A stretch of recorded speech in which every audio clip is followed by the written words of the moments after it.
Reality's Magicians, Episode 4. Fractures in the Substrate, Into the Darkness. Ebony's flashlight beam cut a narrow path through the subterranean gloom. She, Julian, and Christoph trudged through an ancient cargo tunnel whose concrete walls were slick with condensation. The echo of dripping water set her nerves on edge. Each step felt precarious. If the floor crumbled beneath them, they might plunge into who knew what watery depths. She cast a glance at Julian, who limped slightly but kept pace. Christoph led, pistol raised, scanning for any sign of the magicians.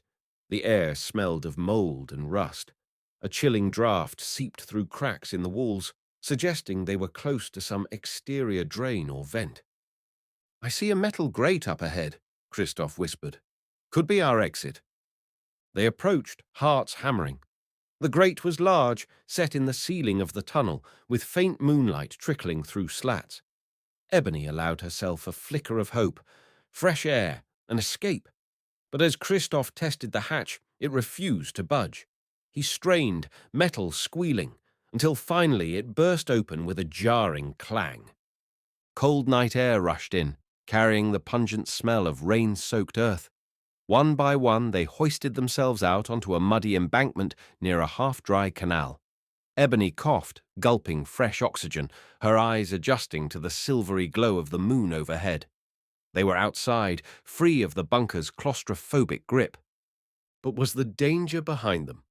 A refuge in the ruins? They followed Christoph through a wooded area. The black silhouettes of trees swayed in the night breeze, offering partial cover. Far in the distance, Ebony could see faint lights, possibly from the outskirts of Prague. Each step away from the bunker fueled the sense of betrayal and loss. The Directorate's fortress had fallen, and with it, the illusions of absolute security. At last, they stumbled upon a derelict structure, a crumbling warehouse that looked abandoned. The roof had holes, and windows were boarded up. Christoph led them inside. "We'll hole up here for the night. At dawn, we'll try to reach a safe house." Julian sank onto a broken wooden crate, wincing at the pain in his ribs. Ebony examined his injuries as best she could in the dim light. Nothing appeared broken, but bruises riddled his torso. She found scraps of cloth to bind his wounds. Christoph stood guard at a window slit. In hushed tones, Ebony and Julian recounted the events. The fiasco at the bunker, the infiltration attempts, Ebony's near kidnapping, the partial code she had saved. Ebony showed Julian the flash drive, her hand shaking. "This is all that remains of our research, as far as I know," she said. "Fragments of the fractal sequences and consciousness algorithms." Julian's eyes flickered with a mix of relief and anxiety. "We can't let them get that. It's enough to reconstruct major parts of transpositional editing." Ebony nodded.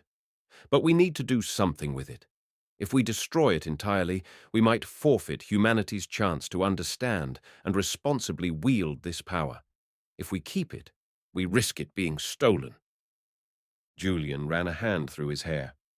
"What if we hide it with a third party we trust, or store it in a place that only we can access?" "How do we trust anyone?" Ebony asked, voice trembling. "We don't know who's compromised." A flicker of insight. They lapsed into a tense silence, interrupted only by the patter of light rain on the warehouse's roof. Ebony replayed in her mind the bizarre infiltration experiences she'd had, someone pushing into her consciousness through the fractal code. The memory made her skin crawl. She recalled how it felt like a foreign presence, an alien intelligence that wasn't just hacking computers, but hacking minds.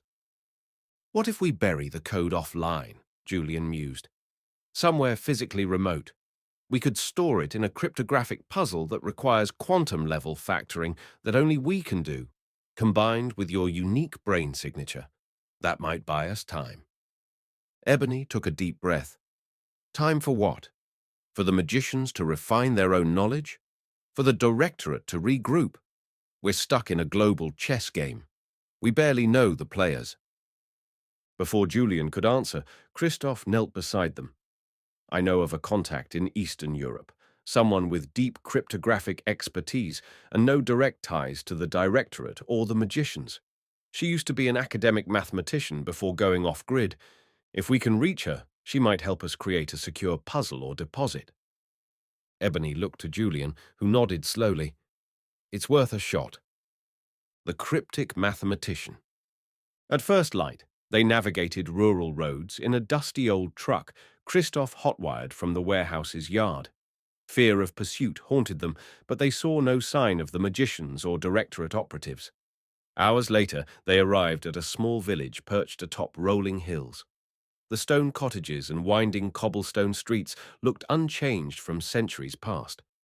They parked discreetly, then followed Christoph on foot to a humble cottage near the village's edge.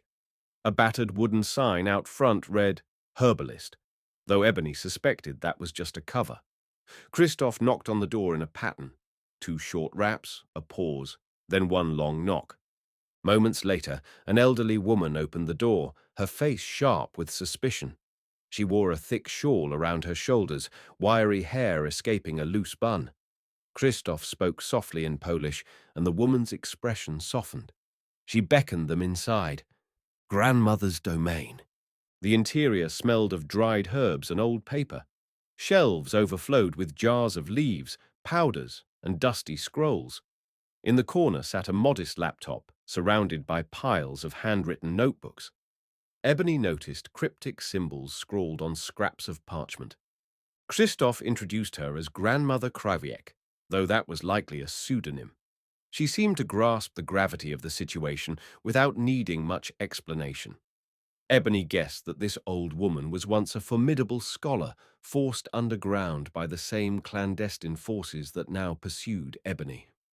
Grandmother Krawiec placed a steaming cup of herbal tea before Ebony.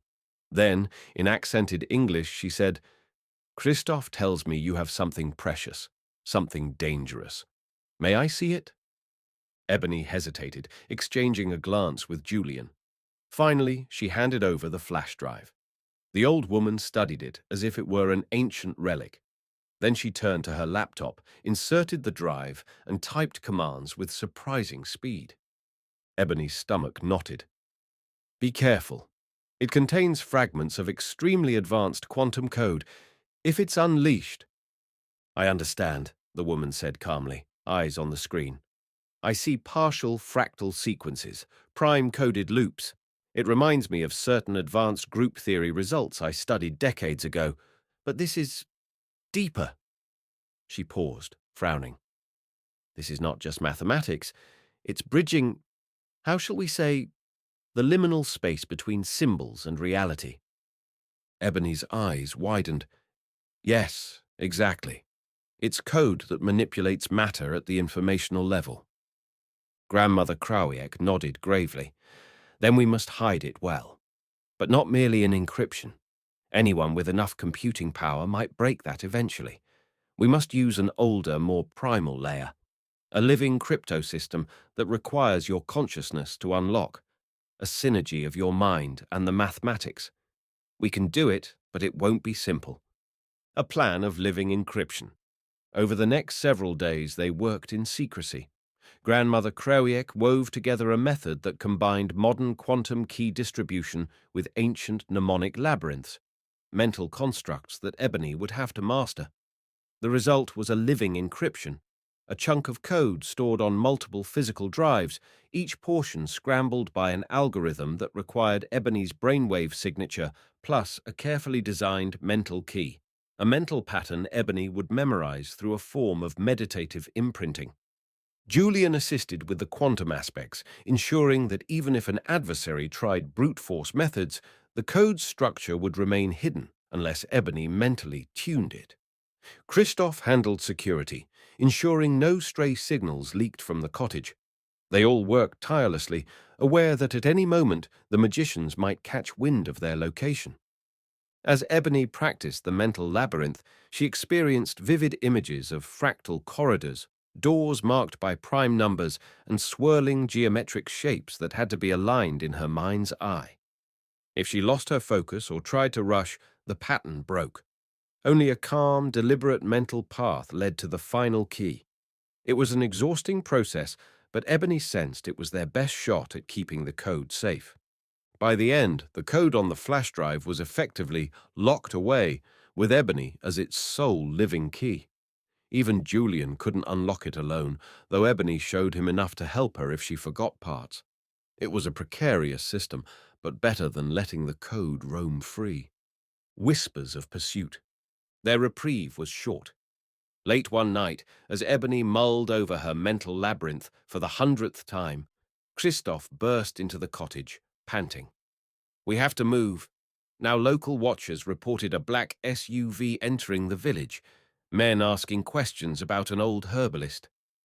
Grandmother Krawiek's face grew pale. "The magicians," she whispered, "or directorate. Neither is good." "Can't we hold out here?" Ebony asked, her heart hammering. Christoph shook his head. "They might bring an entire strike team. The village is too small to hide. We must slip away while we can." Hastily, they packed their few belongings.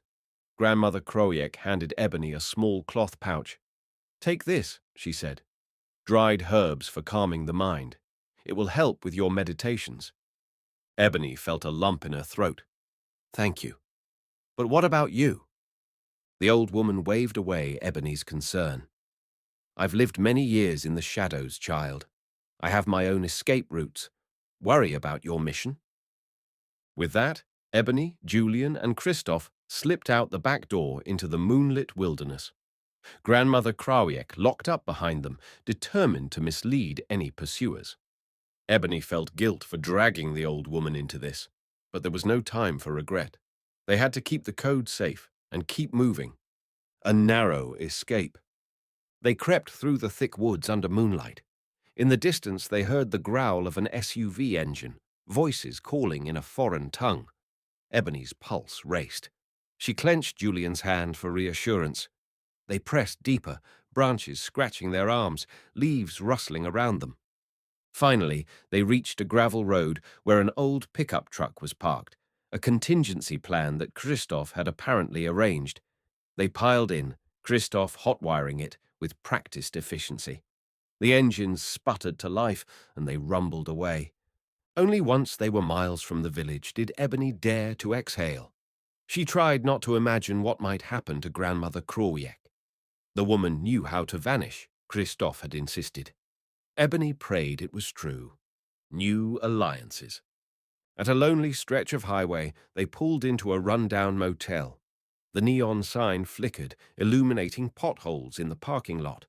Inside, Ebony locked herself in a dingy room, determined to rest for a few hours before planning their next move. Julian joined her, and they sank onto the bed. The tension between them was palpable. So much had happened. Too much. Ebony reached for Julian's hand. "What are we doing?" she whispered. "Running around Eastern Europe, carrying the key to rewriting reality in my head. I never signed up for this." He squeezed her hand gently. "We're doing what we must. If not us, who?" Tears welled in Ebony's eyes. "I can't help but wonder if we should destroy it all. No encryption, no puzzles. Just wipe it from existence. Maybe the universe is not meant to be hacked." Julian looked torn. "I've thought about that. But what if we can use it to heal diseases, restore ecosystems, end hunger? The potential for good is enormous." "But so is the potential for abuse," Ebony countered softly.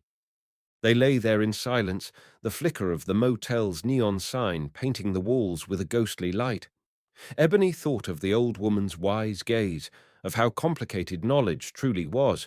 She wondered if there might be a path to share the code with the world responsibly, some open-source approach that prevented any single group from controlling it. Yet that seemed naive, given the presence of ruthless factions like the magicians. A strange encounter. Just before dawn, Ebony was startled awake by a soft knock at the door. She glanced at Julian, who stirred groggily. Christoph had the adjacent room, presumably asleep. Ebony approached the door cautiously. "Who is it?" A muffled voice answered, "I come with a message." Curiosity and fear warred within her. She opened the door a crack, the chain still latched. In the pale light of the motel walkway stood a hooded figure, face obscured. "Who are you?" The figure's voice was low, almost mechanical. "A friend from the in-between. I'm here to warn you." Ebony's skin prickled. She reached for the gun she'd taken from the bunker, but it wasn't in arm's reach. "Warn me about what?" "You believe you have secured the code, but you are not the only living key. The magicians have found another method, another consciousness, one that resonates with the substrate differently. They are close to discovering the missing link you hold." Ebony's heart skipped a beat. Another method? Another person capable of bridging the code? The figure continued, "They call themselves reality's magicians, but they serve a deeper power, an emergent mind arising from the code itself. They will stop at nothing. If they succeed, they'll rewrite the world in their image." "Why tell me this?" Ebony demanded. "Because there is a path to stop them, but you must confront the code's origin. The prime fractals are just the surface. The real structure lies in the consciousness of the cosmos. Seek the place where these lines converge, the node that anchors the substrate. Find it before they do." The figure's cloak fluttered, revealing a slender hand that extended a small metallic disc. Ebony took it nervously, glancing at the strange symbol etched on its surface, a Mobius strip entwined with a fractal tree. She looked up, but the figure was already retreating into the darkness. Aftermath. Ebony closed the door, chest tight with apprehension. She examined the disc, perplexed. Julian, now fully awake, asked what had happened. She relayed the mysterious visitor's message, his brow furrowed in disbelief. "An emergent mind, anchored in cosmic consciousness. This is getting beyond bizarre." Ebony stared at the disc. "They said we have to find the node that anchors the substrate. I didn't even know such a place existed. Maybe it's a metaphor?" Julian rubbed his temples. "Or maybe it's a literal location in the real world, where the code has a strong presence, like a topological nexus." A wave of determination washed over Ebony. "We have to find it. Maybe that's the only way to ensure no one can misuse the code.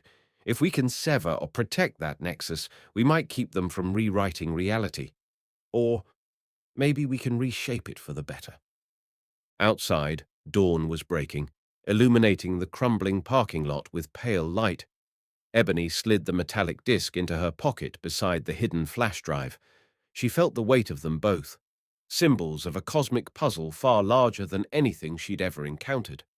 Somewhere out there, the magicians were unraveling the code, forging alliances with an emergent mind and seeking total control. Here she was, in a cheap motel, carrying fragments of a power that could unmake existence. The lines between science and mystic truth were blurring like never before. The next steps would demand courage and clarity that Ebony wasn't sure she possessed. Yet a strange calmness took root in her chest as she realized they had no choice but to press on. For better or worse, they had become custodians of the code. If they failed, the universe might become someone else's mutable playground. If they succeeded, they might usher in a new era of freedom or risk unleashing wonders and horrors beyond imagination. They would soon find out which.